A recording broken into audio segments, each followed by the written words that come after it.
to the BVC meeting here in the conference room. We'll do a round robin. I am Sharon Von Roach, the program manager, and I'm going to go to my right.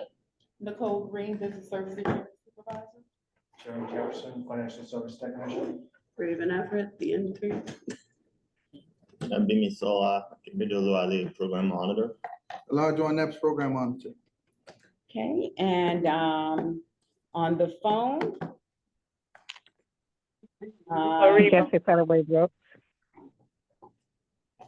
LaShawn Addison.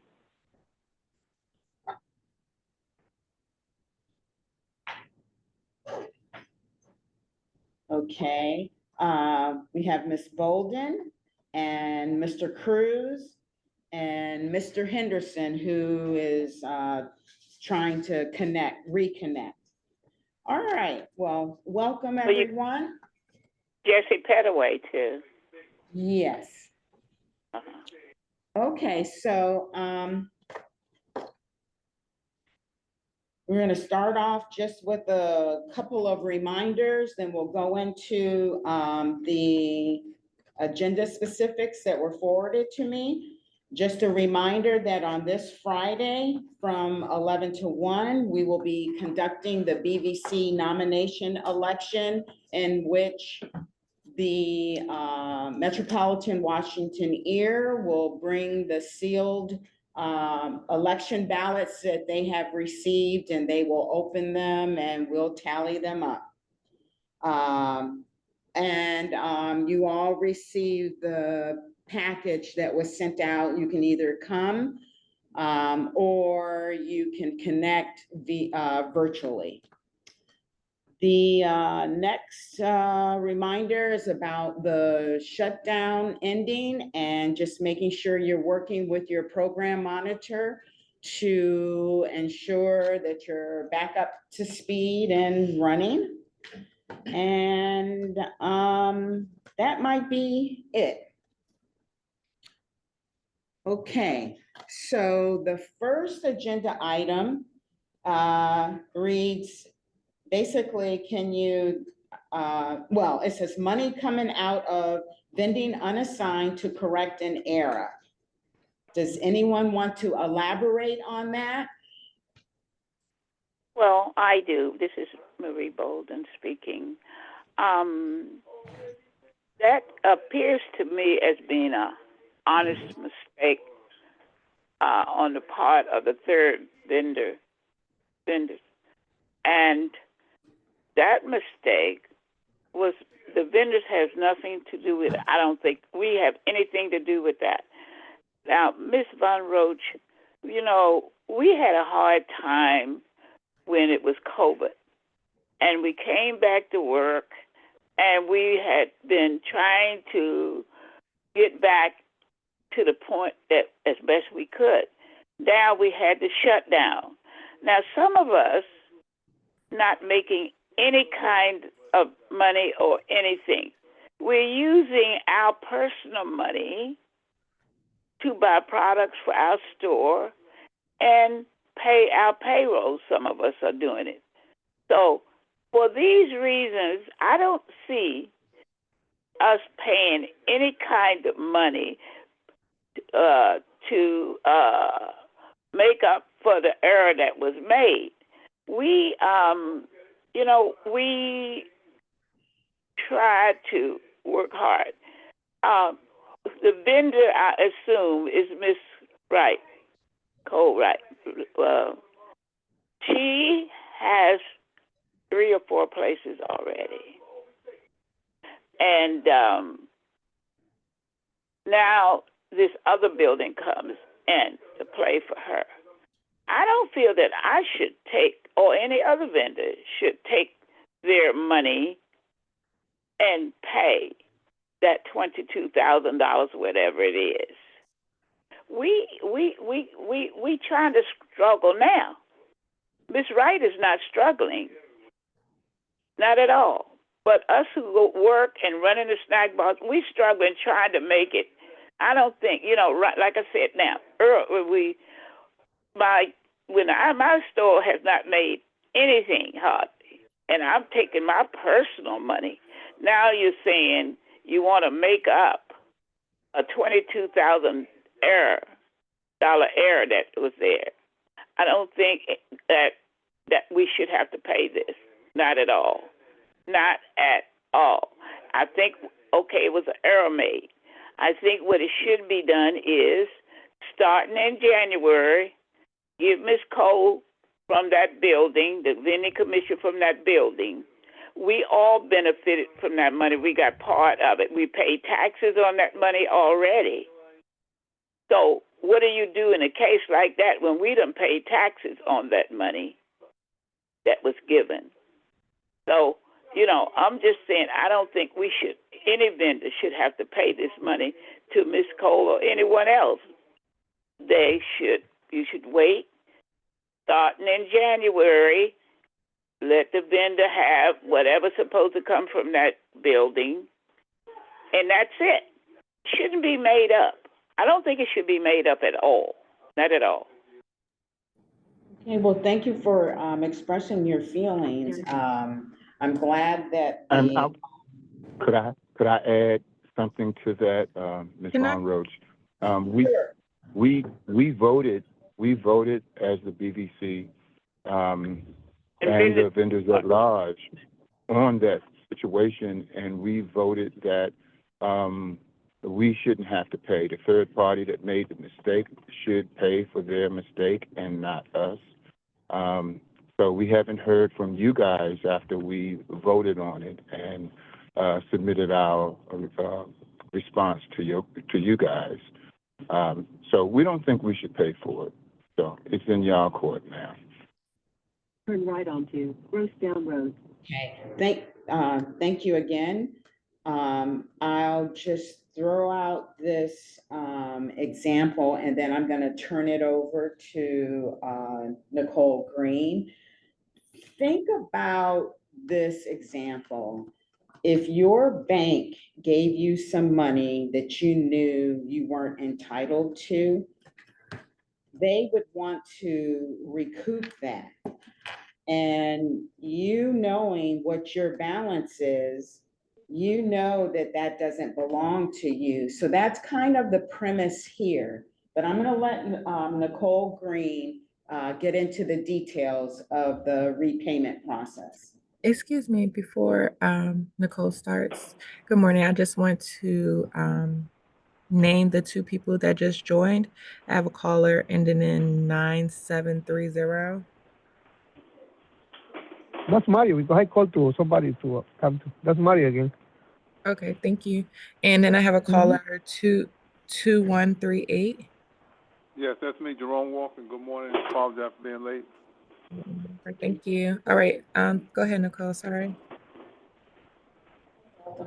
Good morning, everyone. We definitely empathize with you, and we hear your concerns, and unfortunately, I cannot acknowledge right now, anything other than there's going to be some an email or response that's currently being drafted up and sent out to everyone.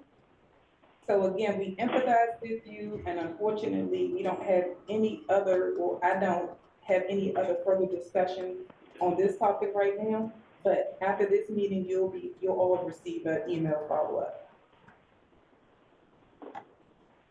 I'd like to say something again. I feel like the vending commission is given to us because of the Randolph-Shepard law. None of us work for that money. We don't work for that money. That money is given. So I don't feel that money is owed to any vendor in a situation like this. As I said earlier, I think you should start in January giving the vendor the vending commission, but not have to make up something that was happening 3 years ago or 2 years ago. We don't work for that money. That money is given to us by the law, Randolph-Shepard law. So why should we have to pay any vendor money that they have not earned by physically working?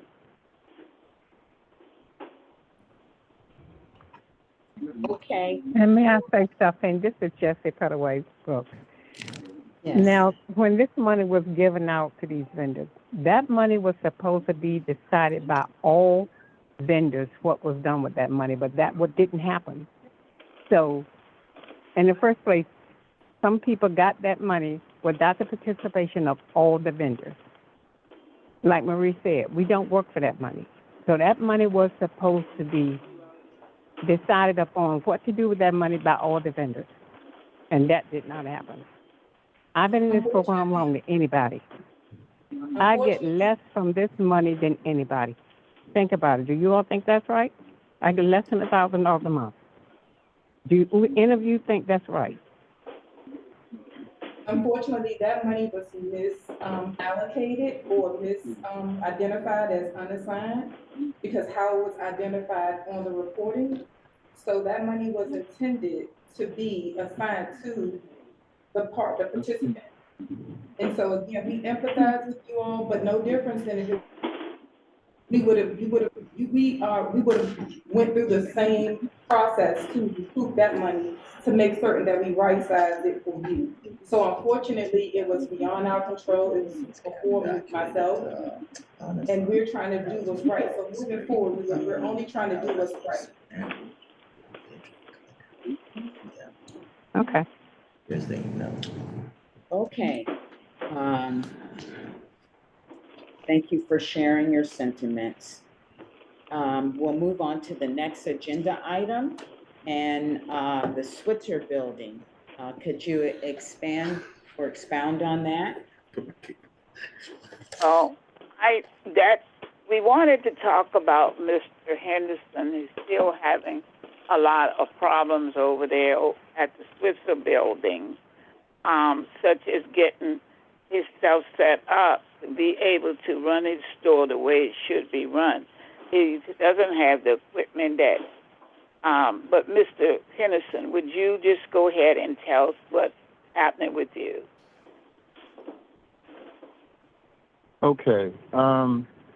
You know, I have a refrigerator and a freezer that's not operational. I've put in emails about them, and I just been gotten on about moving refrigerators or moving equipment. That equipment needs to be either repaired or removed and replaced because we're open. The government is open now, and basically, I have a lot of customers coming through, and I need room to store inventory. I don't have enough room, and I'm suffering through mold and things because my location is hot, and I need to have cool places to store, you know, my inventory. I haven't received any response from you guys on whether it's going to be repaired or replaced or when it's going to happen, but I took over this location in, I believe it was August, and still I'm having problems with getting, I know the government has been closed, but government money shouldn't have anything to do with us replacing or repairing equipment. So now I'm in a situation that if I'm dealing with a lot of spoilage, and that can be verified. I just need those things to be repaired, or I need to be given some kind of date or something to be, you know, told to me that it's going to be repaired. I haven't even gotten that yet. So if somebody could speak on that, I would appreciate it. All right. Thank you, Mr. Henderson. I'm going to let Olajuwon Epps, your program monitor, address your concerns. Ms. Anderson, can you hear me? Ms. Anderson? Yes, I can hear you. Okay, so you said that I haven't addressed your concern. I want to talk about the repairs. If you check your emails, you should probably go back. I addressed your concerns on multiple occasions. I even came to your location, spoke to your manager at the location. You have adequate storage. Now, yes, I do agree that a refrigerator do need to be repaired. That request has been put in. As I explained to all vendors and operators that I deal with, we have a third-party contractor. We do not determine when they come out, they determine when they come out. As all operators understand that and know that. We put the request in, they come when they're available. Now, I went to your location. I walked around with your manager, which is your daughter, Portia Booker. I seen you had adequate space to put your storage. Even if that refrigerator is unoperable, you had enough space upstairs and downstairs to store your food. What spoilage you were speaking about, I could not trace that back, so I cannot speak on it, and I will not deny your claims. But what I can say is, when I went there, I did not get any record of a spoilage count. I did not see any spoilage myself. It wasn't identified to me. We can also talk about the hot dog roller. A new hot dog roller has been delivered to your location as we speak. When it comes, I'm not sure, but it's been delivered there. Next thing, you said that the building was pretty much, you had a lot of customers. I got a report back from GSA that does not match the entry point that all vendors, well, workers at that location was in there. So I'm not sure how many people you had to the point you have $10,000 in spoilage, but if you could verify that number and $10,000, you could prove that you had spoilage for $10,000 with a government shutdown of 45 days, then please show it to me. And we could address that at a later. As far as anything else, the cameras, and I did address you about in your Porsche about moving equipment around. You cannot just move equipment around. That's just not how the program works. If you need things moved around, as far as refrigerators and freezers, you're supposed to reach out to your program manager, monitor, which is me, and we would get the moving company to come out to move things around. Another thing that I addressed there was that you had they said your cousin plug up the cameras, and then they was gonna have somebody in the building to also work on the cameras. You cannot have people, just random people come in. Mr. Walker, could you please put your phone on mute? And Mario, could you please put your phone on mute?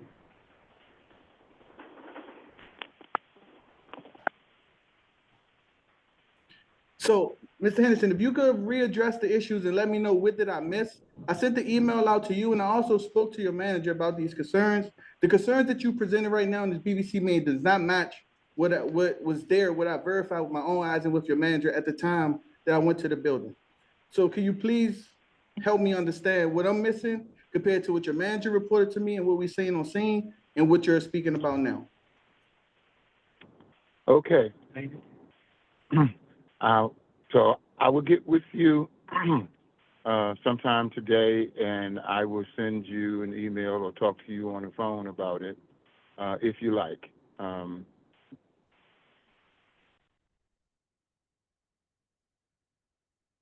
Hello? Yeah, he said his internet was going in and out. Yeah, we having technical difficulties, but can you guys hear me? Yeah, I can hear you now. Okay. And I said I will get with you later today, and I will send you the verification because I have sent pictures, I've sent emails.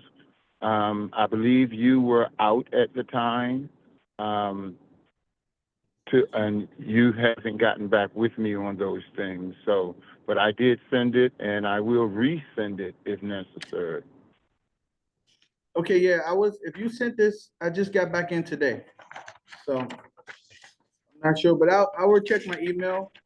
But still, again, I would need verifiable proof to match what your manager told me, what I seen, and also, because you can send me anything, but what I seen on site and what your manager explained is not matching what you're telling me. And we was there together with your manager. So maybe you could speak with your manager, y'all could get together and then present something back to me.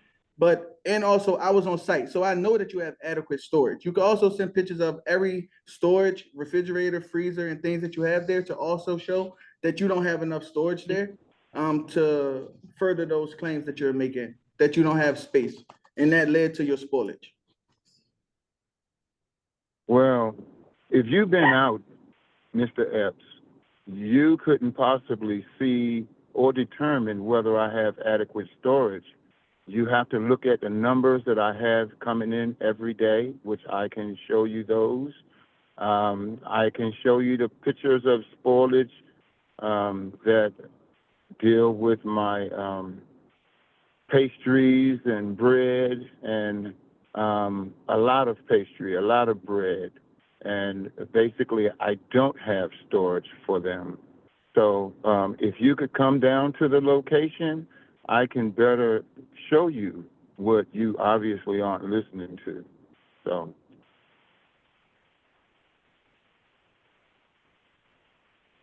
Okay, thank you, Mr. Henderson.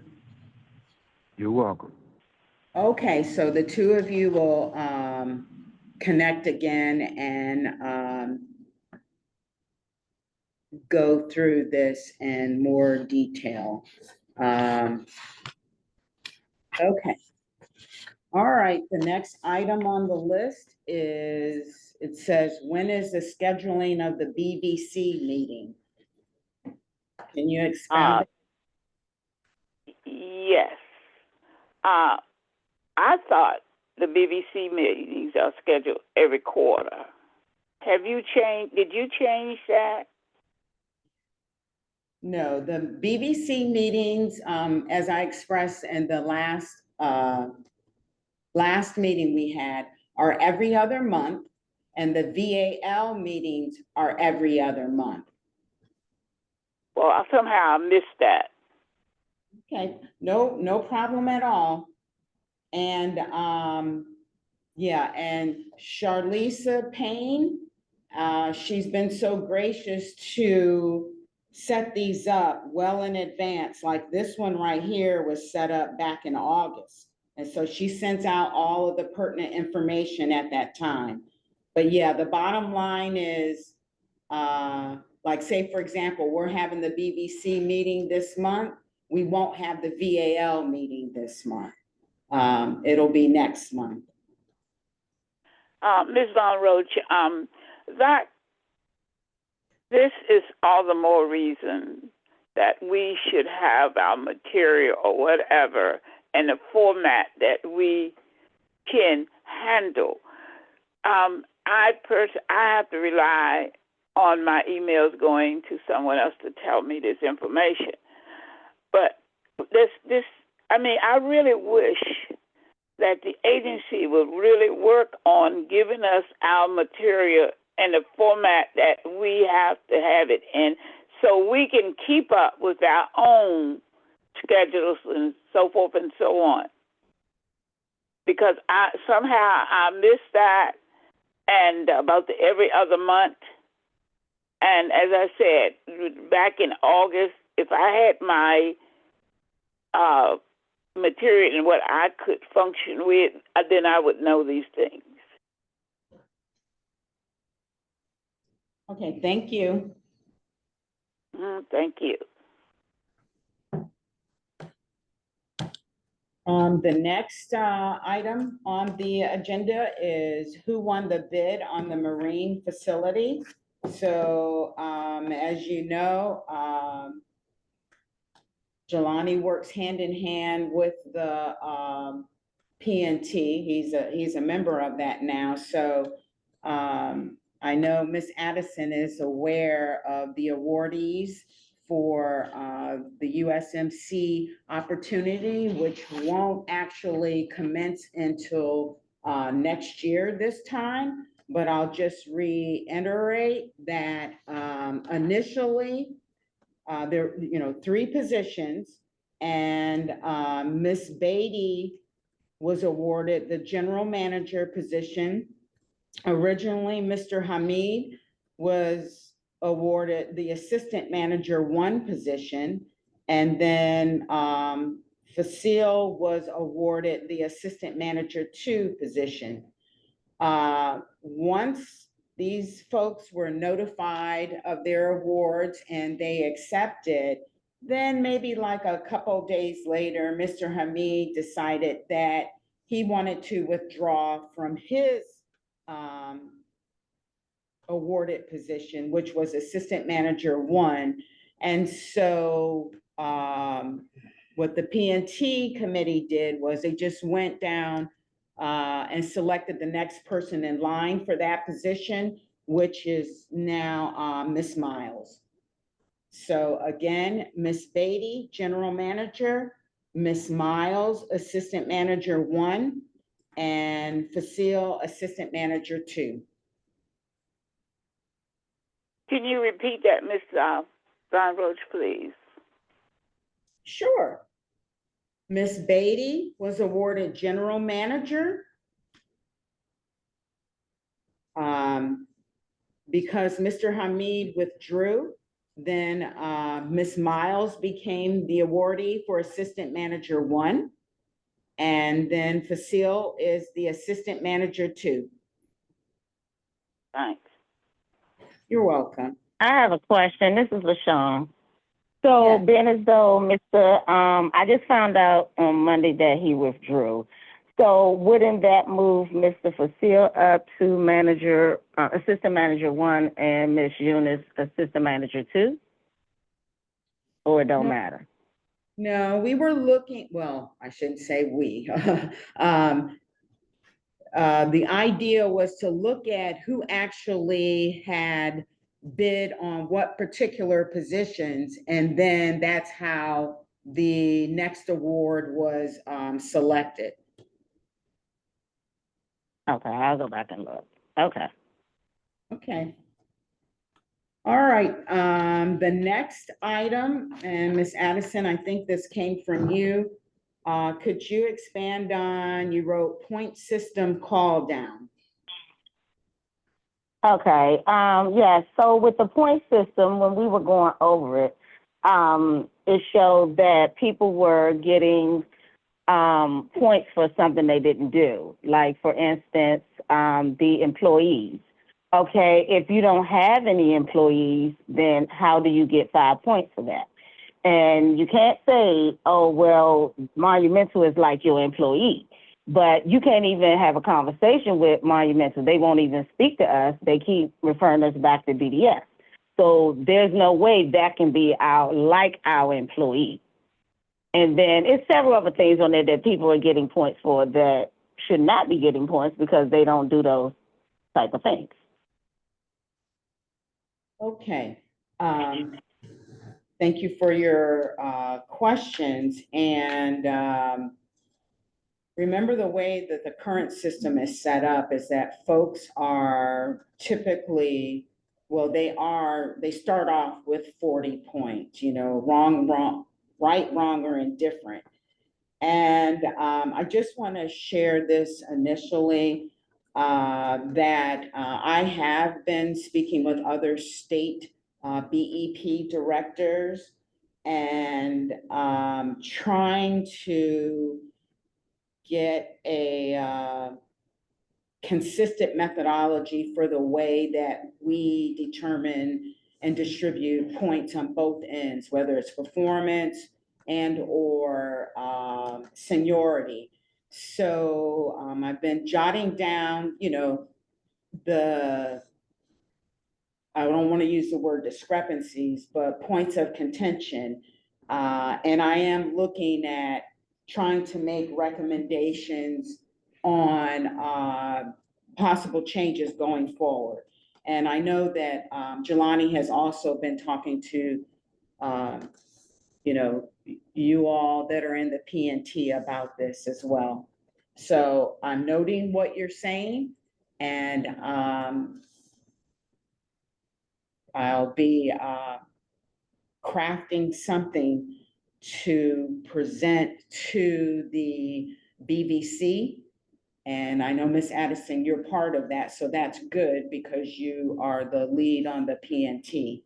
And so we'll be able to work from that point. Okay. So, are you mean, in going forward, in a situation that we have right now, that you will be looking into changing that? Is that what you're saying? Because as Ms. Addison says, how can you give any vendor points when they're not performing with that point that you're giving them 40 points or whatever you're giving them for it? So you're going to be saying you're going to look into that and maybe see what you can do to change that in the future? Is that? Yes, that is correct. But even with this situation now, you know, you get, okay, so if I don't have employees, I don't talk to Monumental, I don't talk to Sundown, how are you giving me points for having employees or whatever my employees may do? So I just automatically get 5 points even though I don't have any of that or I don't deal with any of that. That's not right. And, you know, okay, with levy payments, okay, that should be on there. But, you know, some of this other stuff on here is just, it doesn't make sense. If I don't do those type of things, y'all still won't give me 5 points. No, I totally agree with you, and I'll just share this. I've been speaking, like I said, with a number of different states, and nobody sets out with, hey, you're just given 40 points. The way the systems are set up are you earn the points. You earn the points for specific tasks that, you know, everybody is held accountable for. So that's a major shift, you know, so that way we won't find ourselves in the situation in the example that you just brought up. There'll be items of performance that are actually being performed. But that's the way it should be now. That's why they call performance points. Performance, if you don't perform with your employees, you don't perform cleaning up your location. Like, they didn't perform those. So how do you get performance points when you're not performing? No, I'm saying that That's the situation now. Yes, and I'm saying that I'm agreeing with you that there are criteria that that are in our bailiwick that really don't match what should be accounted for. And again, that's, you know, compared to multiple states that I've been speaking with. You know, I don't, you know, this has been in existence for a while, and I will share that there are a lot of other states that have gone through changes as well. So I appreciate you bringing this up. It helps me continuously tweak what I need to present to you all to get your active participation in making the changes going forward.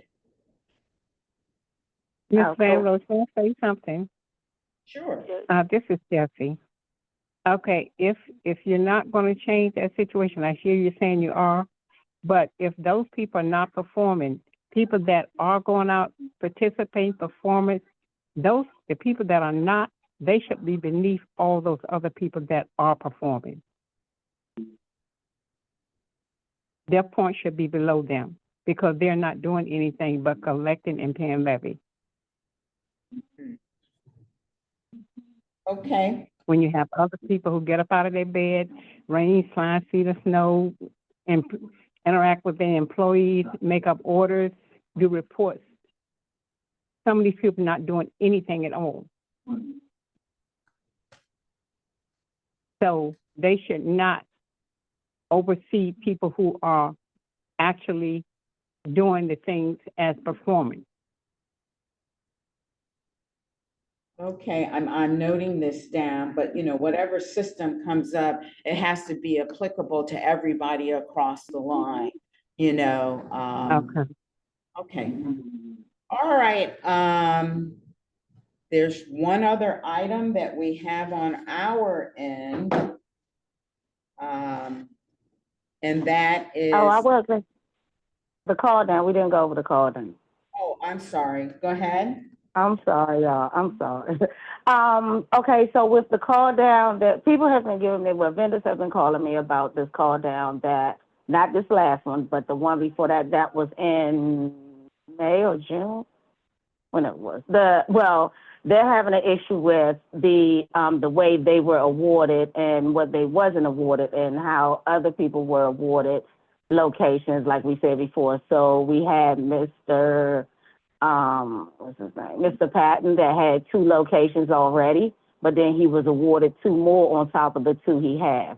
You had Miss Bowden that was only awarded 1 location because she had none, so she was only awarded 1, and Miss Jessie 2. But then you had Mr. Patton that has 4 now. So they have an issue with that. So what do we do about that? Because they have complaints. Other than I told them to hold off on the grievances right now, but it's their choice. But what do you do? Because people have been awarded, vendors have been awarded more locations over people that had none or 1. So what do we do? What are we going to do about that? Yeah, I'm sorry. Go ahead. Yeah, I'm saying I'm actually surprised that this is coming up because, we explained the major focus for that call down and followed suit with the first and second preference rule, and also actually showed who had what facilities and the number. And as a result of the awards, folks that had 3 or more sites did not receive any additional sites based on where they fell in the ranking. So if you Ms. Van Roach, I'm sorry, go ahead. Go ahead. I'm listening, but I find that appalling because of the fact, if you look at my figures, I've been in the program longer than anyone, and I get less than $1,000 a month. And you got people who've been in this program less than 10 or 11 years and get like $5,000, $6,000 a month. And this is not the first time it happened to me. It happened in 22 when I bid it on a facility, and then they gave me one making $500 and gave other people under me making $2,000 and $3,000. So now these people keep those facilities, but able to continue to bid on other facilities. If people had 2 facilities, they should not have been able to bid on anyone else who had only 1 facility until they got over, those other people had caught up with them. And like I say, I'm being awarded location making $300 and $400 a month. And I've been in the program over 55 years. I don't find that that's very fair at all. And these people don't have to work for the rest of their life. If I retire, my money stops. They don't have to retire. When they die, that's when their money stops. That is wrong. That is totally wrong, because money was supposed to be distributed to all vendors equally. So I find it very appalling. And also, I like to say, see, when one person is allowed, a vendor is allowed to get away with things that's not right, then other vendors come along. Now we have Mr. Patton and Ms. Cole both sitting at home looking out the window through the snow while everybody else works. But I just wanted to point that out, that when Mr. Patterson got those 2, he should never have gotten those 2 places over other people. But I'm just saying, now we have him sitting at home. And may I add to that? When the pandemic came along, there was only 3 vendors standing. I went in that location every day to build them, to make sure people had what they needed, whether I took risks on my life or not. Nobody else did. As soon as the pandemic was over, they demanded that I put my location on call down. But now other people are able to keep their locations. Once they got them, they made sure they keep their location. But I risked my life for the whole time the pandemic. There was only 3 people out there working: Jerome, Mr. Dan, and myself. We kept going. every single day. I ran that location and I built up, Bowling Air Force Base for people over there. But yet, when it came down to bidding, I bid it on location, other vendors got them over me. And I've been in the program longer than anyone. And like I told you once before, every location I've been in, if it didn't look right, I remodeled it. If the agency didn't pay for the drawings, I did the drawings myself. So I feel like I'm being discriminated against. I'm gonna be to tell you the truth, but I know one thing, God always looks out. Because when people try to keep you down, it doesn't work if he's in your corner.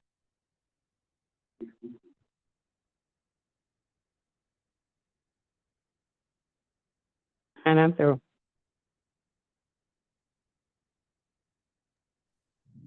Okay, thank you for expressing your concerns.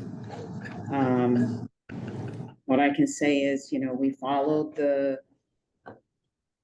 policy on, through that call down, process. And I know you know this, and everybody knows this. If you're dissatisfied with, a place that you currently have, whenever a call down comes up, or even before then, you can decide whether or not you want to continue on. But, I will take your, comments under advisement as well.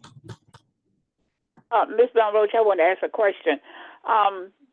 This thing about buildings connecting, so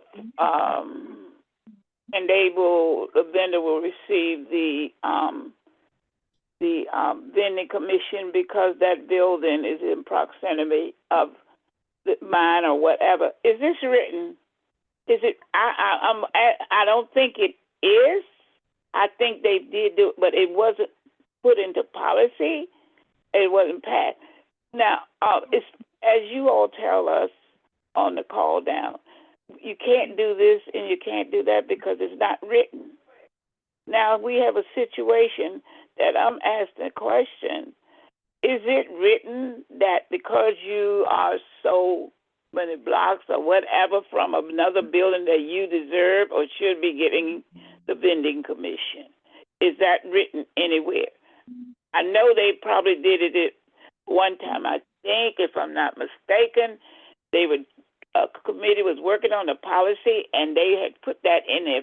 But it's really not policy.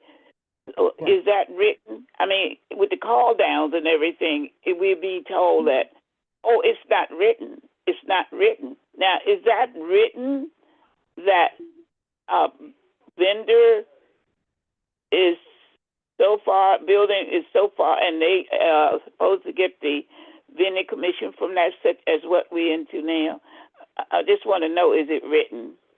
Yeah, I'll just share this with you, and Mr. Henderson and I are working through Raven Everett, who you've met. She's drafting a policy, and it's in a draft mode as we speak right now. So we'll be getting to that on the ins and outs of combined facilities.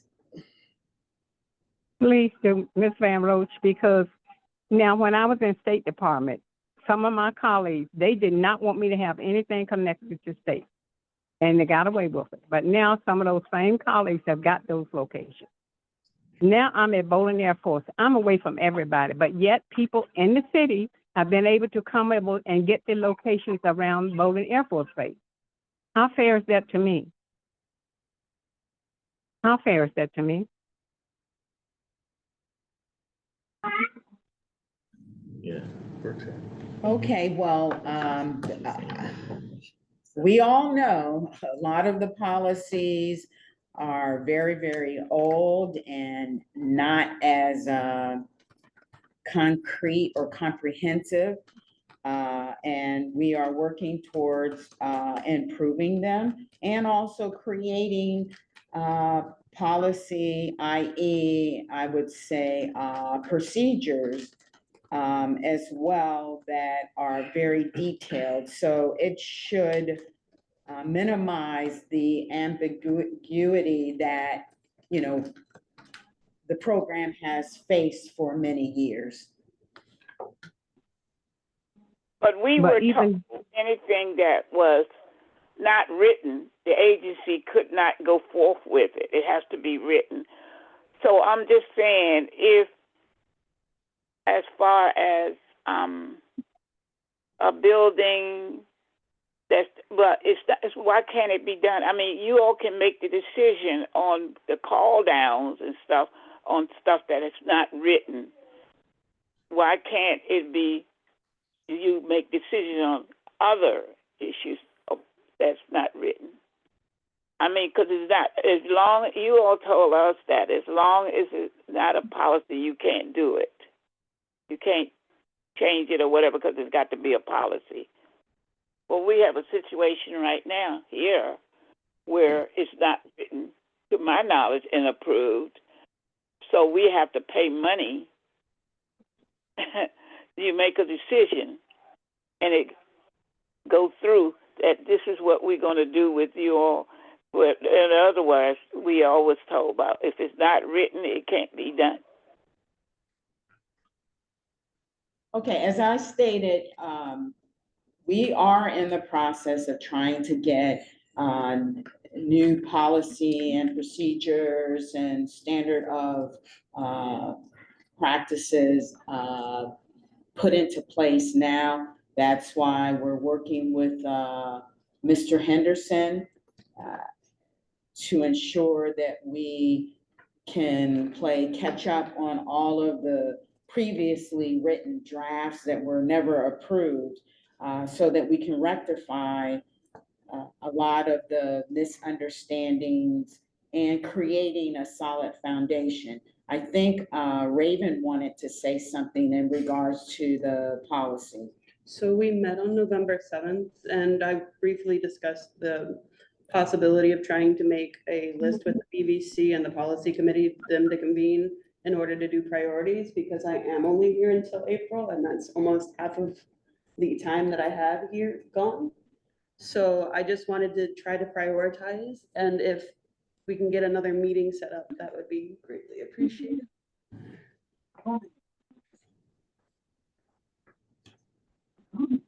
Okay, so if Mr. Henderson can get with the rest of the BVC, and maybe the next time we all meet, you have that list that Raven is requesting, so that way we can hone in on the things that are the most urgent in your minds. Okay, I will, this is Marquette, I will get with my committee and get with Ms. Raven, and we will speak on that. Okay. All right, we have 5 minutes left in the meeting, and I know of one other item, and that is the financial report for I think it's FY 26 and finalized numbers for FY 25. Okay. Paul, take it away. This is Jeremy. This is final fiscal 25 financial report for the Financial Capital Program as of November 17th. I'm sorry, I can barely hear him. Me either. I can't hear it. Understand what he's saying. Hear it either. I think it's maybe because he's far back from somewhere. I don't know. You sound far back and we can't understand. Get it? Yeah, we're shifting seats.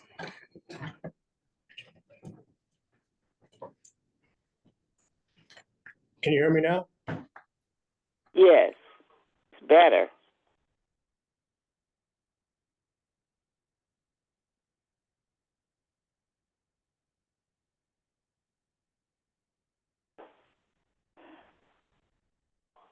I can't hear anything. There you go. Go ahead, Jeremy. Testing. Can you guys hear us? There you go. Okay. Can you hear me? Yes, I can hear you. This is final fiscal year 25 financial reporting as of November 17th, 2025. Assigned vending payments 1,152,573.33. Unassigned vending payments, $870,102.24. So for a total of $2,022,675.57. Lay-by set aside was $278,694.78. Management services was $44,059.07. There was no fair minimum return. Maintenance and equipment by journal entry was $69,529.46. There was purchase orders and expenditures of $221,493.89. Maintenance of equipment, $27,577.86. Management services, $91,771.93. Purchase of equipment, $84,745.32. Refurbishing facilities, $9,095.28. Replacement of equipment, $8,303.50. And for fiscal year 26, we have lay-by set aside received of $47,131.82. And that's it. We're in the process of, one purchase order expenditure, and that was for $1,489.90, and that was for moving services. So we're in the process of finalizing the numbers for the October earnings payout. And so once we conclude this meeting, Jeremy and I will consolidate that package and because they want that delegation. commission reports and P&Ls at the. You talking about when you sent him your lead? He know just that said I- got it. You know that in my. Lisa, you off Oh mute. shit, I forgot. I gotta put that on their calendars, right? Okay. Shalisa. There you go. My apology, guys. So yes, at the end of the day, so you should be receiving your commission statements or your commission reports and P&Ls by the end of today or no later than tomorrow morning. Okay. Now, will this financial statement be sent out to all the vendors? I know I received one earlier, so I may have to look it over, and I will. And if I have any questions, I will email you or one or the other. Okay. But did the other vendors at large get this report? Yes, ma'am. Everyone on this call should have received this report. The question is the BVC or the at large? I say at large. I know I received the BVC. I don't know. I did get a copy of your report yesterday, I think, or something like that. But I'm asking, do the vendors at large get this report also? I mean, not only the BVC. We'll share it with everyone with the details. So we have the details now for FY25. So we'll send it with the details. So that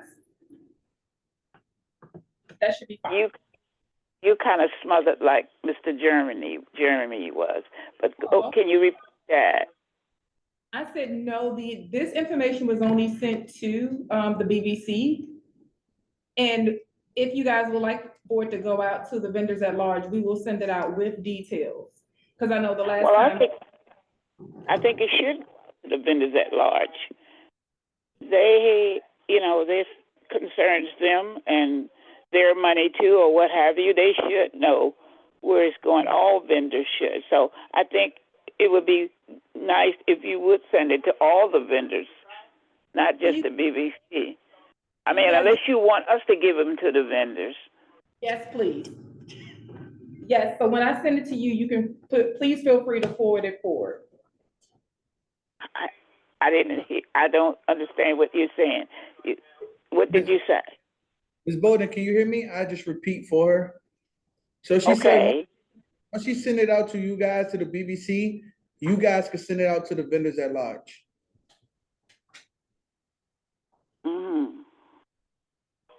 Okay. I don't mind. Okay.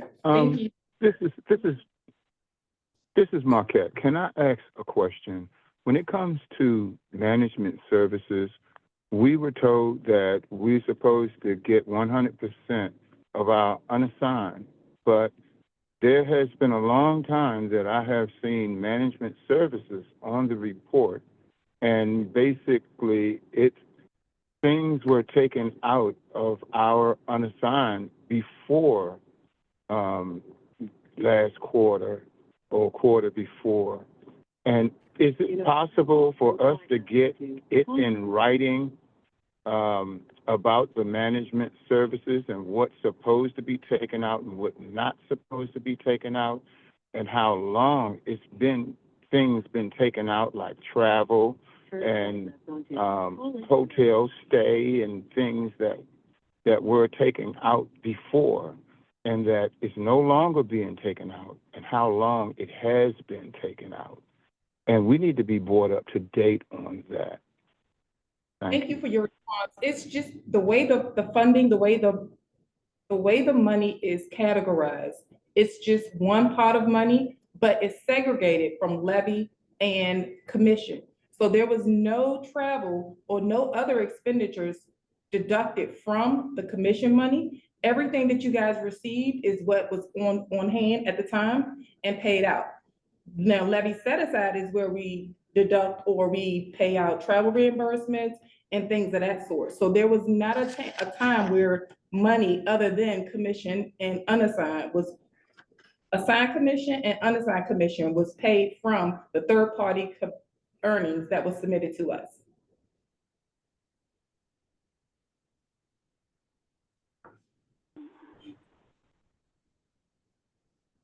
When we first got on the meeting, you said you were going to send an email out to us.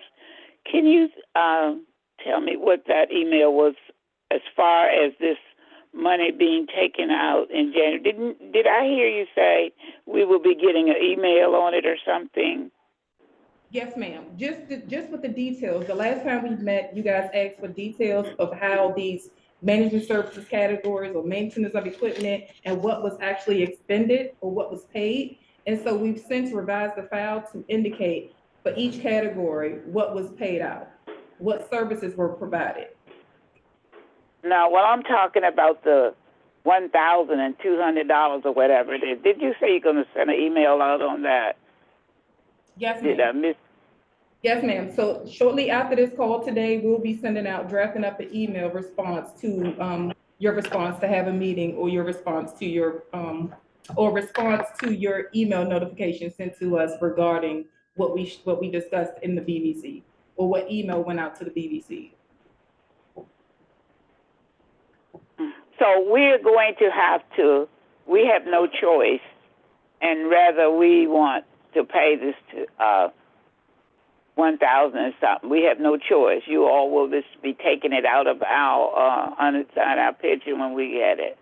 Is that so? We have no say so, or whatever. It's going to be done anyway. And who will this money be paid to? Who will this money be paid to? This $22,000 and something. Who will it be paid to? Unfortunately, I cannot disclose that information. Yeah, it's been discussed.